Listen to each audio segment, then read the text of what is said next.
je vais parler un petit peu donc, du pardon. La première chose qui est importante de comprendre, c'est que souvent on se dit pourquoi pardonner, à quoi ça sert. En fait, j'espère vous expliquer que c'est indispensable.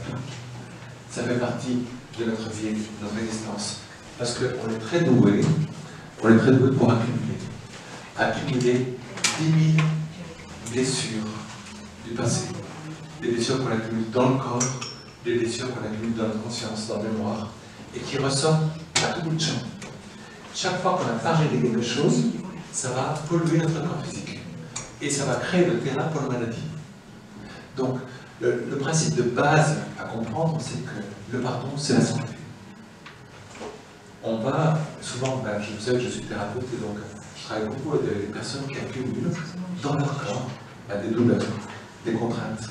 Et pour le corps, un non-pardon se manifeste sous la forme d'une blessure, d'une douleur. Plus les années passent, les années, et plus notre corps se rappelle à nous. Je crois que c'est le cas pour tout le monde, je crois que vous connaissez tous ce mécanisme. La deuxième jeunesse, on va parler de ça. Et donc, plus notre corps se rappelle à nous, et plus ça veut dire qu'il y a des pardons effectués. Donc le premier signe que vous avez compris le pardon, c'est que vous avez moins mal dans votre corps, que vous sentez mieux. C'est-à-dire que j'aurais réussi l'objectif de cette soirée. Si vous avez encore mal, ça veut dire que vous vous en êtes vraiment pensé. C'est pas bon. Alors, donc, la première chose qui est importante, c'est qu'on va comprendre que le pardon, c'est accepter de laisser le passé au passé. Nous sommes trop pleins de vies passées.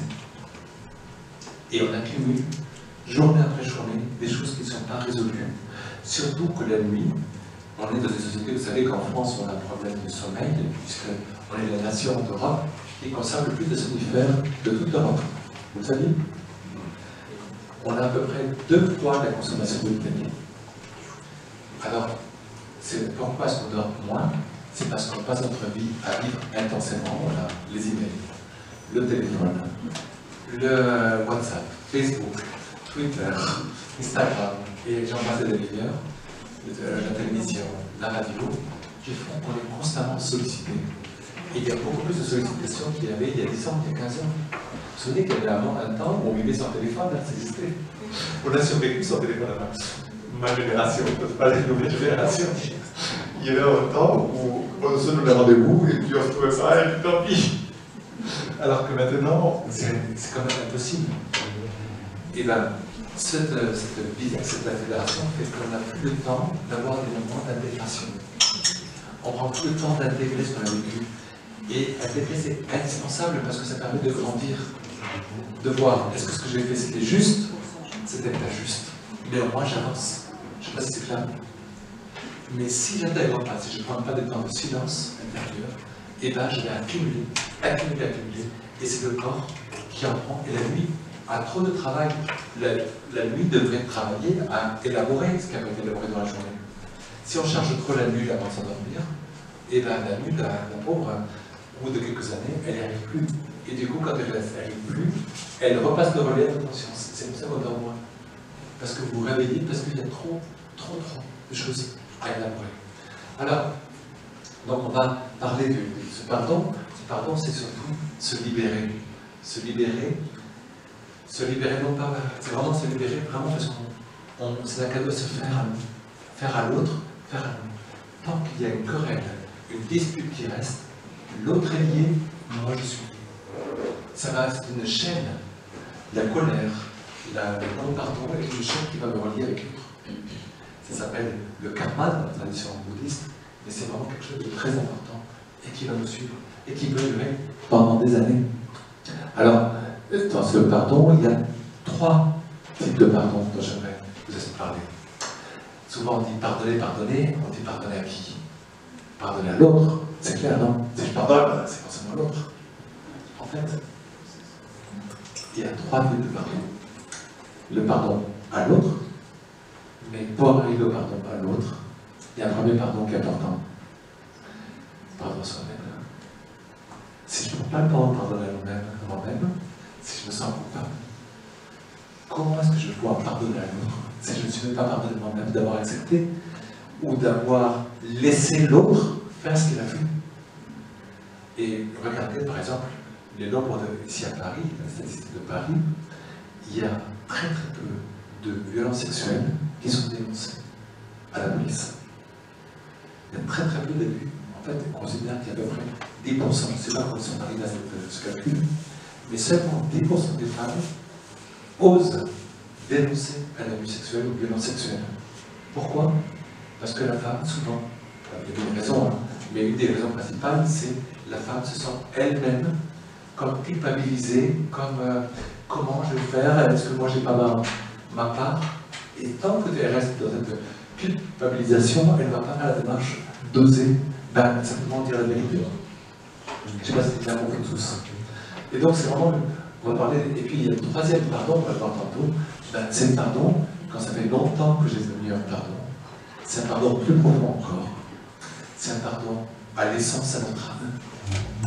Parce que quand on n'a pas fait un pardon, ça veut dire qu'on a loupé une étape de croissance. Et donc, on va le voir tantôt, ça va être une trace. Donc, le pardon, c'est le pardon à l'autre, c'est facile, c'est ta faute, et c'est le tu qui tue. C'est toi, etc. Et alors, c'est ta faute.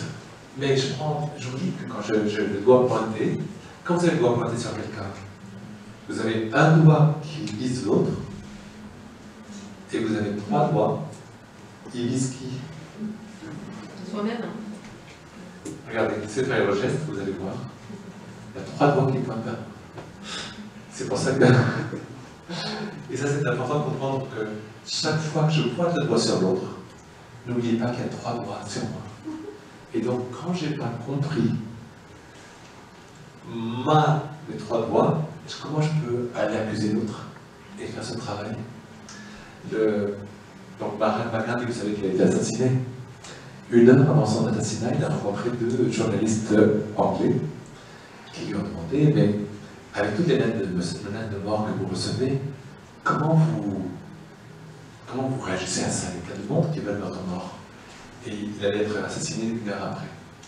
Et il lui a répondu, plus je me connais, et plus je pardonne. C'est beau, hein?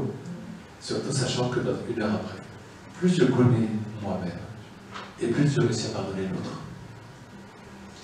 Alors, c'est vraiment ce pardon, malheureusement, pardon, effectivement, on a créé une séparation, une volonté de compétition, dans le couple notamment, de dépasser l'autre. C'est moi qui ai raison, c'est toi qui as tort. Mais vous savez que dans un couple, c'est quand on est en guerre contre soi-même, on ne peut jamais gagner. Il y a forcément quelqu'un qui perd, et c'est le couple. Et donc, c'est savoir dépasser, surtout quand les années passent, et ben, il reste le souvenir des choses qui n'ont pas été pardonnées, des choses qui n'ont pas été dites. Et j'accompagne beaucoup de personnes vers l'autre rive, vers la mort. Et je peux vous assurer que la seule chose souvent qu'ils regrettent, c'est de ne pas avoir donné l'importance aux relations, d'avoir mis leur travail, leurs difficultés devant la relation humaine. Parce que finalement, ce n'est pas notre compte en banque, le moment de notre mort qui va nous réjouir. Ce n'est pas nos possessions matérielles. Qu'est-ce qui va nous apporter au moment de notre mort? Quand vous allez mourir, de quoi vous allez... Qu'est-ce que vous allez regretter? C'est toutes les fois où je n'ai pas su dire « je t'aime ». Toutes les fois où je n'ai pas su exprimer ce que je ressens vraiment. Et ça crée des murs intérieurs, des murs de séparation. Il y a des mondes de séparation, de plus en plus de séparation. Et à chaque fois, j'ai du mal à dire, à tout simplement oser dire « pardonne-moi ». J'essaie de mettre un petit peu d'humour. Et pardonne-moi, c'est vraiment oser. Il vient spontanément quand on a osé regarder en soi. Et en soi, c'est le deuxième type de pardon, c'est commencer à parler à toutes les ombres intérieures qui nous accusent. Oui, mais parce que toi, c'est bien connu. Et on sait très bien comment mettre le doigt sur nos blessures. On est experts, là, on connaît bien. Et alors on déroule très bien pour aller nous fouetter, nous dire, tu vois, tu as fait ça, mais en fait, c'est parce que derrière... Et alors on va constamment aller chercher là où ça fait mal. Et forcément, on sort perdant, Parce qu'on se connaît trop bien, on ne peut pas se cacher. Quand vous avez un chef extérieur à vous, vous pouvez encore lui cacher des choses.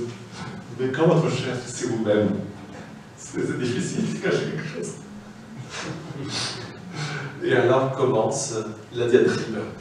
Oui, parce que tu aurais dû faire ça. Non, tu aurais dû faire l'autre. Et alors, cette dichotomie terrible hein, qui crée cette lutte intérieure quand on vit, quand on se sent coupable. Là, je suis en train de faire un résumé de 2 journées d'études. Je fais 2 jours pour expliquer tout ça. Donc là, vous avez intérêt à être attentif. Je suis en train de vous faire un condensé de 2 jours. Alors, regardez, c'est vraiment une sorte de dichotomie hein, et qui va finir par créer un boulet. Un boulet, parce que je suis constamment, il y a une partie de moi qui veut aller de l'avant et une partie de moi qui veut retourner. Et j'ai toujours ça. Oui, je veux, mais je ne veux pas. Et ça crée l'immobilisme. On reconnaît les gens qui ne pardonnent pas parce que vous les retrouvez 10 ans après, ils sont pareils. Pas physiquement, hein. Ça c'est une qualité. Mais c'est le fait qu'on a changé à l'intérieur. Là, dans le public, il y a 2 personnes que j'ai rencontrées et ça faisait, je les connais depuis 15 ans, 20 ans, et je les revois et je vois le changement qui a été fait. Et quand il y a un changement qui a été fait, ça veut dire qu'on est en progression. Quand on arrête de progresser, quand on arrête de changer, quand on commence à être d'accord avec nous-mêmes, c'est là qu'il y a un mécanisme de boulet qui se met en place. Alors j'aimerais vous montrer un petit schéma, c'est un peu technique, mais c'est important de comprendre. Vous voyez, c'est le pardon, il permet l'élaboration du passé vers le futur. Vous voyez, si on a un passé positif, on se autrui, l'envie de changer, et ça amène un futur positif. Si on amène un passé négatif et on ne l'élabore pas, alors ça va être l'égoïsme, l'intolérance, la peur que le passé se répète, la souffrance. Et ça nous amène toujours vers le doute, l'incertitude. Donc, s'il n'y a pas de pardon, tout ça, ça ne va pas être élaboré. Alors que s'il y a un pardon, on arrive au futur positif. Je ne sais pas si vous comprenez. Mais n'oubliez pas, le côté négatif du passé, il grandit si vous ne jetez pas un coup d'œil. C'est pas vrai qu'en mettant un couvercle, ça reste intact. Plus de l'année passe, plus ça grossit. Dans l'expérience, j'espère que aussi dans la vôtre, quand il y a un passé difficile, si vous ne l'abordez pas, il va grossir. Et ça, c'est un grand principe bouddhiste, hein, c'était Shantideva, un grand mystique tibétain, qui justement disait qu'il prenait constamment le temps de dire pardon à tout, parce que c'est opposé, mais il disait, je sais trop bien que l'ombre qui est cachée grandit. Parce que l'ombre se nourrit de l'ombre. Et s'il y a une partie de moi-même que je ne veux pas voir, et bien elle va devenir énorme. Et plus ça deviendra grande, moi j'aurai envie de la voir. Et ça va prendre des proportions démesurées. Donc c'est pour ça que, pour éviter ça, surtout quand c'est des vieilles pardons de notre enfance qui n'ont pas été faits, de nos parents, de nos difficultés anciennes, alors il y a vraiment besoin d'un 3e pardon encore plus profond, qui est le pardon de l'âme. J'aimerais vous parler de ce pardon de l'âme. C'est vraiment lié c'est à cette partie de nous-mêmes qui nous renvoie automatiquement que quand c'est l'âme, c'est-à-dire qu'on a l'impression de voir que tout le monde nous critique. Dès qu'on arrive dans une pièce, je vais me cacher, comme si j'avais honte de moi-même, parce que j'ai honte de mon essence. Et quand ça fait des années que j'ai maintenu un manque de pardon, c'est vraiment, je me sens sali de l'intérieur. Et alors là, je me sens constamment attaqué. Au féminin, ça donne ça. Mais oui, mais qu'est-ce qu'elle a pensé de moi? Mais comment je suis? Dès que j'arrive dans une soirée, mais alors elle me regarde comme ce regard-là, mais alors elle pense ça de moi, mais tu te rends compte, mais est-ce que c'était mon sac qui ne faisait pas pendant avec les chaussures, Donc, et ça vient de l'enfance. C'est-à-dire qu'il se crée une sorte de séparation. Quand l'âme est touchée, quand le pardon est trop longtemps, une sorte de séparation de l'enfant en lui-même. Un enfant qui aurait envie de vivre la vie gaie, de découvrir le monde, et un enfant triste, un enfant qui se ferme. Et c'est ça qui conduit petit à petit, vous savez, à des personnes qui perdent la connaissance. L'Alzheimer, pour moi, le Parkinson, beaucoup de ces maladies de la sénilité viennent d'une scission de la main. Il y a une déconnexion de notre main par la main. À cause de pardons qui n'ont pas été élaborés pendant 10 ans, 15 ans, 20 ans, ça finit par toucher la main. Et c'est ça qui est important, c'est de ne pas laisser traîner des vieilles affaires trop longtemps, sinon ça casse la structure de notre être. On n'est plus capable de tenir. Et donc, et c'est pour ça qu'il faut vraiment passer aussi de la relation avec Dieu. C'est comment je me sens avec Dieu. Est-ce que je sens que j'ai une relation? Est-ce que je sens abandonné par Dieu? Et j'aime beaucoup cette image, vous savez, c'est cette femme qui saignait constamment, et qui à peine était tellement convaincue que le Christ l'aurait soignée, qu'elle a touché sa robe et elle a été guérie. Mais c'était tellement une grande foi. Et là, elle a pu enfin se pardonner. Parce qu'elle a senti qu'il y avait quelque chose de propre, d'infiniment propre, qui était le Christ, qui pouvait la dégager de sa propre blessure à elle. Mais tant que tu te sens blessé, tu te sens éloigné de Dieu, tant que tu as encore l'illusion d'être séparé de Dieu. C'est notre illusion de séparation de Dieu qui crée cette profonde blessure de l'âme, qui est le troisième pardon, que le troisième pardon peut guérir. Et j'aimerais parler de ce troisième pardon parce qu'on n'en parle pas souvent. C'est vraiment cette sensation d'être séparé. Séparé de Dieu, séparé du monde, séparé de la vie elle-même. Je ne sais pas si ça a du sens. Bon, c'est clair pour vous? J'ai perdu quelqu'un déjà? Non. Et donc, c'est oser s'adresser à la partie la plus haute de nous-mêmes, oser se réconcilier avec le divin. C'est les trois types de pardon. Et là, on a aussi regardé à la chapelle Sixtine à Rome. Je ne sais pas si vous avez visité, enfin si vous ne l'avez pas fait, je vous invite à le faire. C'est Michelangelo, peintre remarquable. Vous voyez, regardez, c'est l'homme qui tend vers Dieu, et Dieu qui tire, mais bon, un peu pour l'instant, en disant, est-ce que je veux renouer? Est-ce que j'ai envie de renouer? Sinon, qu'est-ce qui se passe? Il y a une déconnexion qui se produit, et alors un manque d'attention. Et tous les mécanismes du vieillissement, non pas du corps, mais du vieillissement de l'âme. Quand on n'est plus là, on n'est plus vraiment là. Et vous connaissez tellement de personnes que vous voyez le regard. Et le regard est vite. C'est un regard vitreux, il n'y a plus personne derrière. Je ne sais pas si vous connaissez ça. Vous avez tous rencontré des personnes comme ça. Vous les voyez, et vous voyez, il suffit de prendre le métro, et de voir des gens. Je peux vous assurer une chose, c'est que je suis allé en Inde, à Calcutta, visiter les bidonvilles, parce que je m'occupe d'aider un peu les orphelins, les enfants qui sont abandonnés à eux-mêmes. Et je voyais des enfants qui jouaient sur des grands tas d'ordures. Et ils avaient cette boîte de conserve qui servait de ballon. Et je voyais jouer avec plein de pétillements dans leur regard. Et j'arrive à Paris, je prends le RER, et je vois des gens qui ont à manger tous les jours, et le regard est éteint. Et je me dis, c'est vrai que nous, dans notre société, on a tendance à mettre oui, ici on est riche, personne ici n'a de soucis pour savoir ce qu'il va manger demain. J'espère, sinon vous pouvez le moi. Et pourtant, regardez comme là-bas, les personnes qui n'ont rien mangé. Et ils ont le feu vivant dans leurs yeux. Enfin, c'est vraiment touchant. La vérité te dit, mais finalement, quelle est la race la plus évoluée? Je ne sais pas. Je ne sais pas donner une réponse. Mais j'avoue que j'ai toujours en moi le regard de ces enfants qui jouaient sur les tas d'ordures. Voilà, donc c'est important cette déconnexion. Si vous pardonnez aux hommes vos offenses, votre Père Céleste vous pardonnera aussi. Mais si vous ne pardonnez pas aux hommes, votre Père ne vous pardonnera pas non plus vos offenses.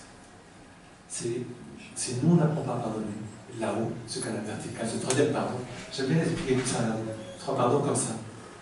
Un, toi, deux, moi, et le troisième, c'est vers le haut. C'est le trois pardons, le trois niveaux de pardon. Okay. Et donc, j'aimerais regarder ça, j'aime beaucoup ce tableau de rencontre qui représente bien ça. Vous voyez, ça c'est le retour du fils prodigue. Vous voyez le fils prodigue ici. Vous voyez le père qui l'accueille. Et regardez, les deux mains. Elles ne sont pas pareilles. Je ne sais pas si vous voyez, une main d'homme, une main de femme. Dieu, Père, Mère. Les deux côtés. Le féminin et le masculin. Et donc voilà, ça c'est l'exemple des personnes qui ont cette coupure avec eux-mêmes. La coupure de l'âme, c'est ce regard perdu. Et là, vous voyez la personne plus présente. Voilà, la sensation terrible à non pardon, c'est la glace. C'est l'hiver. C'est la glace quand tout devient glissant. Parce que c'est une froideur. et tout, il n'y a plus rien qui a d'importance, les gens s'éloignent progressivement de la vie. Parce qu'il y a trop de passifs, il y a trop de choses irrésolues, trop de choses que je n'ai pas réglées. Et ça reste comme un sac à dos. Et plus la vie va de l'avant, et plus je remplis à chaque fois un caillou, une chose irrésolue, un caillou dans mon sac à dos. Il y a un moment où je prends l'équilibre. Je ne peux plus tenir. Parce que le sac à dos devient trop pesant et me porte à l'arrière, dans le passé. Et alors je finis par vivre que dans le passé. Et à chaque fois, alors quand il s'agit de parler de la Deuxième Guerre mondiale, avant-guerre, c'était comme ça, avant-guerre, mais pour parler du présent, il n'y a plus rien. Donc c'est-à-dire que le sac à dos est devenu trop pesant. Et alors la risque de tomber comme on dit. Et quand on tombe, eh ben, on s'enferme. On finit par s'enfermer. S'enfermer comme les SDF dans un petit carton. Et ce qui est étonnant, c'est que je vois les personnes comme derrière un plexiglas. Et cette notion de pardon, de l'âme, c'est une sorte de plexiglas. On sent qu'il y a une limite, une séparation. Je ne sais pas si c'est clair pour tout le monde. Ton prénom c'est Comme. Là. Alors, comme. Est-ce que tu peux regarder? Voilà. Tu vois, là tu les vois. Comment tu les vois là, en ce moment? Tu prends le micro général de quoi? Vous savez qu'il y a beaucoup de jeunes, vous les voyez dans la rue, ils sont pas là. Parce qu'ils n'ont pas trouvé dans leur vie quelque chose qui est motivant. Enfin, je pense que vos enfants, je connais quelques-uns, je connais quelques personnes ici, et je connais les problèmes que vous vivez en tant que mère, en tant que père, d'enfants qui ne sont pas là, qui ne sont pas présents. Qu'est-ce qui se passe? Tu es prêt, quand même? Ouais. Alors, juste, il y a un état que tu connais, de coupure, que j'aimerais que tu me permets que je te le faire vivre juste un instant, pour que eux voient qu'est-ce qui change en toi. D'accord? Voilà, tu restes là. Tu vois un peu. Ferme les yeux là, juste un instant. Vous l'avez vu avant, d'accord? Tu vois? Voilà. Laisse faire. Voilà, ça se fait tout seul. Voilà. Ça, c'est quelque chose qu'on vit tous les jours. J'aimerais vous dire que tout ce qu'on a parlé là, c'est des choses du quotidien. Voilà. Tu vois? Tu peux expliquer ce qui se passe comme? Ça me fait contacter, parce que je peux une espèce de vide, d'absence de goût de la vie que je peux ressentir parfois. Est-ce que ça vous parle? Regarde le regard que tu as en ce moment. Regardez. Ouais. Tu dis, regarde, ils sont pas là. Qu'est-ce qui leur est arrivé? C'est incroyable ça. Avant ils étaient présents, regardez, ils ont tous leur regard vitreux. Et ce qui se passe, c'est que j'ai l'impression, explique ça, qu'il y a comme un plexiglas entre toi et eux. Il y a une sorte de séparation. Explique ça, s'il te plaît. L'image du plexiglas c'est ma voix, me parle étrangement, me touche et me parle particulièrement. Mais c'est quelque chose de... C'est un ressenti, mettre des mots... C'est comme si je suis dans un monde que vous ne pouvez pas comprendre. Tu vois, tu as l'impression que eux ne peuvent pas comprendre ce que tu vis derrière le plexiglas. Ils ne sont pas capables, tu vois, ils ont déjà le regard vitreux. Qu'est-ce que tu veux que... Je ne sais pas si vous comprenez. En fait, je peux vous donner un exemple très concret qui m'arrive en ce moment même. Enfin, les dernières fois que j'ai pris le métro pour venir ici, moi-même, je suis hyper brassé en ce moment, enfin agité, voilà, c'est un peu ce genre-là. Donc je suis dans le métro et je regarde autour de moi et j'ai l'impression de chercher autour de moi, à droite, à gauche, une étincelle de vie dans le regard de quelqu'un et je trouve rien, je trouve que des façades, des images inertes qui ne me voient pas, j'ai l'impression d'être pas vu. Et de chercher, de chercher dehors le reflet de ma vie. Et je cherche dehors le reflet de ma vie. Ouais. Et du coup, bah, s'il n'y a personne d'autre dehors, et ben autant se refermer. Je sais pas si vous comprenez. Et en même temps, j'ai peur moi aussi il y a cette et tu vois, de chercher et d'avoir peur en même temps de croiser, que quelqu'un vraiment soutienne mon regard et me renvoie cette image. Donc c'est très inconfortable comme sentiment. Et là, est-ce que tu vois qu'ils se sont réveillés tous? Ils sont bien présents. Hein. Je les invite au plexiglas. Regarde. Tu les vois? Ils sont comment maintenant? Ils te regardent? Là, je sens que cette chaleur-là. Ça me touche dans le cœur. Maintenant, vous me touchez. Parce que je me suis reconnecté à moi-même, à ce qui me fait vibrer. C'est clair pour tout le monde? Ça va? Vous dormez à moitié? C'est parlant? Merci, Con. Je pense que c'est très parlant parce que ton expérience, ça vaut plus que 10 mots de ma part. Bravo. Merci. J'apprécie. Conséquences physiques, rapidement, pour vous donner. Rapidement, assez souvent, un long pardon, ça peut prendre dans l'intestin. Les fameuses excroissances voilà, qui vont se créer dans le niveau de l'intestin, qui sont les verticules, merci. Les verticules, il me venait à l'intérieur. Donc les verticules qui sont ça c'est classique, des choses non digérées. Ça crée beaucoup de problèmes dans le système digestif. Alors, c'est ce que j'aimerais vous dire, c'est pardonne non pas parce qu'ils méritent le pardon, les autres, sinon parce que tu mérites la paix. Tu mérites la santé. Donc, si vous n'avez pas trouvé que l'autre ne mérite pas votre pardon, pensez que vous le méritez. Et c'est un cadeau à vous faire vous-même. Enfin, c'est une belle phrase du Bouddha que j'aimerais que vous vous souveniez. S'il y a quelle phrase à se souvenir, c'est celle-là. Chaque fois que dans mon évolution, j'ai un choc, j'ai un moment où quelque chose qui ne va pas, je vais passer par toutes ces phases-là, vous voyez, qui sont importantes pour retrouver la récupération. Et ce sont toutes les phases. Alors il y en a beaucoup, mais je vais résumer ces phases-là en 5. 5 grandes phases rapides. Je vais les voir, regarder, que j'ai abordées par des petites images. Je sais que ça permettrait de mieux s'en souvenir. Les 5 étapes du pardon. Ok? Donc on va les voir les étapes après les autres, ça va être rapide, ce sera mal.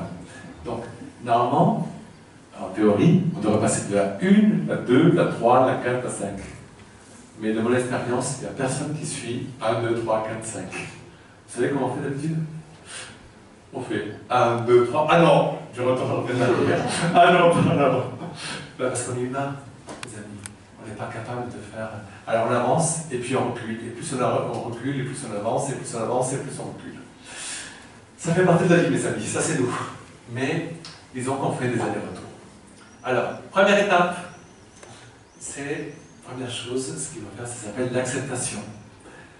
Et souvent, si on n'accepte pas, et ben ça s'appelle le déni. Et c'est non, c'est pas moi. Moi, je ne rentre en rien dans cette histoire. Il ne s'est rien passé, c'est pas grave, etc. Et donc, c'est cette capacité à ne pas se voir à l'intérieur, à ne pas se regarder à l'intérieur. C'est on fait tout ça, on est des spécialistes. Et alors, c'est simplement de se fermer les oreilles. Les autres parlent, des parties de moi-même me parlent, mais non, il ne s'est rien passé. Et donc j'essaie, ça ne s'arrête qu'aux autres. Et ça c'est classique, par exemple, je le vois quand un pardon est devenu une maladie, notamment quand ça arrive au cancer, par exemple, qui était typique d'une maladie du pardon. Je le vois, j'en ai eu une la semaine dernière qui est venue, et puis elle était allée voir le médecin, elle n'a rien retenu de ce que lui dit le médecin. Heureusement que j'avais la fiche papier, et j'ai quand même dû lui relire le diagnostic qui lui était posé. Mais ça rentrait par une oreille, ça sortait par l'autre. Quand on dit bien en français, il n'y a pas pire sourd que qui ne veut pas entendre. Et bien donc, voilà, sourd, aveugle, enfin, voilà, c'est l'autruche. Le mécanisme de l'autruche qu'on connaît bien, qu'on sait bien manier. Et alors du coup, je vis dans un espace irréel. Chacun, un peu, voilà, comme si de rien n'était, je vis d'avant. Et j'accumule les problèmes, les difficultés, mais je fais semblant de rien. Je ne sais pas si vous connaissez ça. Deuxième étape, c'est la colère. Et alors là, oui, c'est inadmissible, pourquoi pas? Et alors là, colère, et alors je commence, ou alors tristesse, c'est la réaction. La réaction brute de forme, parce qu'il en faut. Et chacune des étapes est nécessaire. Si on n'en passe pas, c'est comme quand on marche à quatre pattes, on marche à deux pattes, il faut déjà avoir marché à quatre pattes. Si vous sautez de quatre pattes, vous aurez du mal à marcher à deux pattes. Donc il faut passer par cette étape, donc tristesse, et oser dire oui, je suis blessé, oui, je suis mal. Et pour sortir des chaînes, il faut pouvoir simplement accepter où est-ce que je suis moi, même. Et à ça, donc, troisième étape, c'est se regarder. Dire maintenant, qu'est-ce que je fais? Qu'est-ce que je fais avec tout ça? Et donc, se regarder dans le mur. Et de ne pas se démoniser. Se regarder comme on est. Tranquillement, et dire bon, voilà. Bon, je suis rendu là, je suis rendu à ce point-là. Et donc, tant pis, c'est pas grave, j'ai touché le fond. Mais au moins, je suis sûr que je ne peux pas tomber plus bas. Et. Pardon? C'est sûr. Mais disons que, à force de toucher le bas, de fois en fois, je me dis bon. Et on tombe à nouveau. Mais on tombe toujours un peu moins bas parce qu'on a toujours le souvenir qu'on est quand même remonté après coup. Et surtout, c'est sortir des regards accusateurs de soi-même, de sortir de la partie qui se blesse. Donc, et sortir de tous ces jeux des trois niveaux de pardon pour se découvrir soi-même. Qu'est-ce qu'on est vraiment derrière le masque? Et puis oser repartir de zéro. Mais il faut, pour avoir, si j'ai une carte, elle ne me sert à rien si je ne sais pas où je suis. Avant d'aller chercher où je vais, pour utiliser une carte, il faut d'abord savoir où je suis. Et donc accepter, bon, je ne suis pas un saint. Et j'aime cette phrase, grand saint qui s'appelle Babaji, un grand saint indien, qui s'appelle Babaji, qui dit tous les saints ont eu un passé. Et tous les voleurs ont un futur. Ah, c'est pour donner du courage. Et après, une fois que j'ai accepté qui je suis, je passe à la phase d'après. C'est la phase du choix. Qu'est-ce que j'en fais maintenant? Et il faut changer quelque chose. Qu'est-ce que je dois changer? Et commencer par les vrais changements. Choisir la couleur de mon âme, celle que je veux manifester au monde, celle que je veux donner. Je vais me tromper. Ok, qu'est-ce que je peux faire maintenant? Et donc, apprendre à dire oui, à dire non à des parties de moi, oui ou non, yes or no, en anglais. Et ça permet d'arriver au pardon, forgive, au pardon, pardonner. Mais il faut savoir dire oui, je veux ça, ça je ne peux pas. Et ça, c'est oser, même avec mes enfants, même avec mon mari, même avec mes parents, dire ça, j'accepte. Ça, j'accepte. Mettre des limites. Et c'est pas évident. Mais c'est se respecter, savoir aussi qu'est-ce qu'on veut et qu'est-ce qu'on ne veut plus. Et ça, c'est la partie souvent la plus difficile. Choisir. Mais grandir. Choisir, c'est toujours mourir. La partie de la choisir à nous, à un attachement à la souffrance. Qui est terrible. C'est-à-dire que, vous voyez, ça, c'est ma souffrance.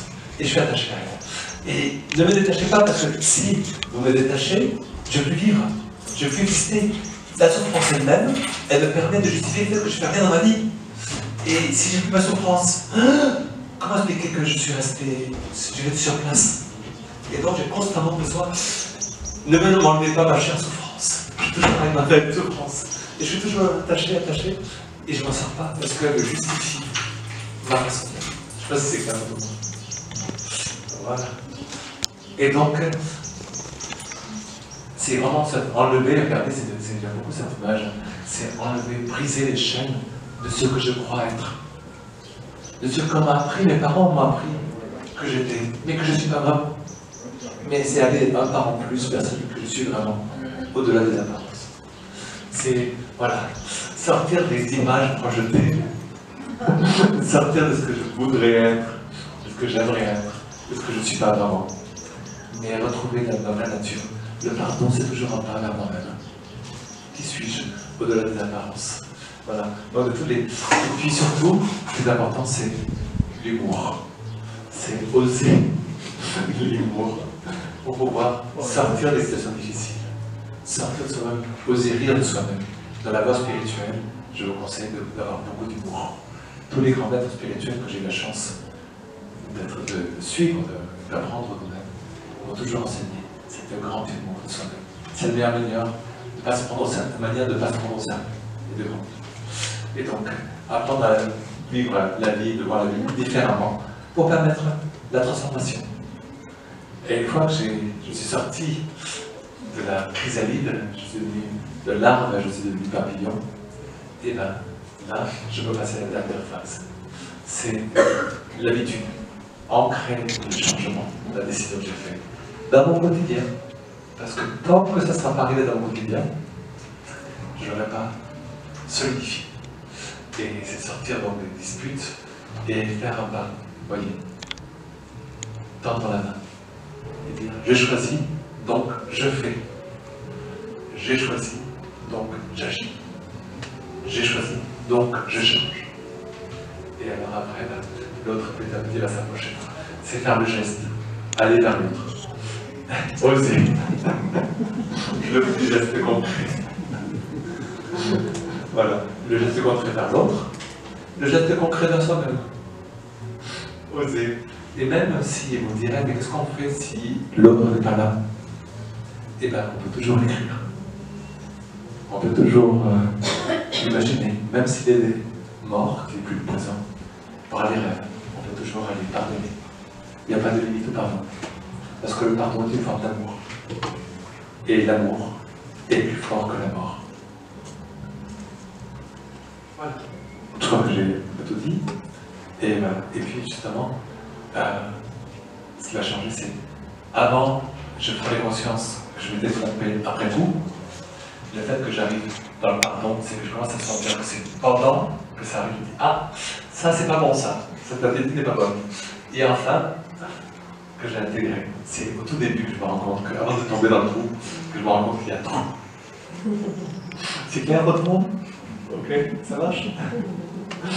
Voilà. Et là, une fois que je suis devenu solide, à la 5e étape, et bien, il peut arriver n'importe quelle vague. Je tiens, je suis dans la montagne, je suis capable de résister. C'est clair pour tout le monde? Ok, c'est important de... Voilà, je crois que j'ai à peu près toutes les choses importantes, je vais vite. C'est important aussi d'oser aimer, oser dire l'amour, et aussi laisser l'autre vivre. Laissez les autres vivre. Personne n'a possédé personne. Si vous possédez quelqu'un, vous l'avez déjà perdu.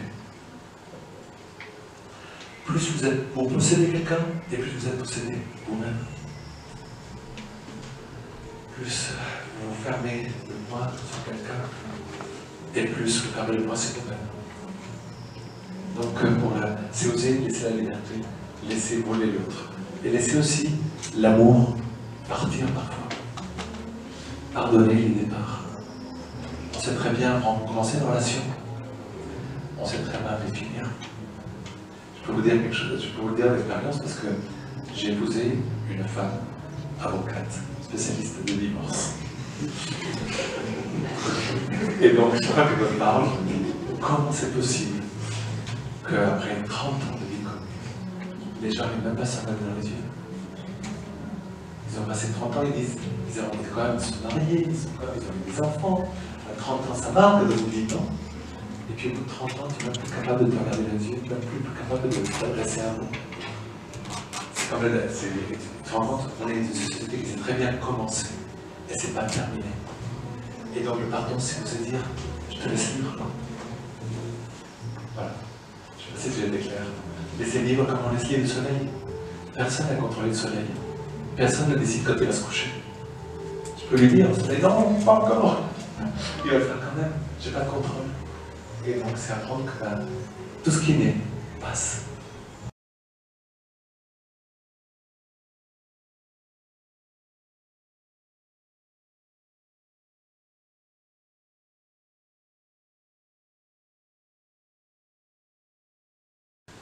Le pardon est un énorme instrument de croissance intérieure.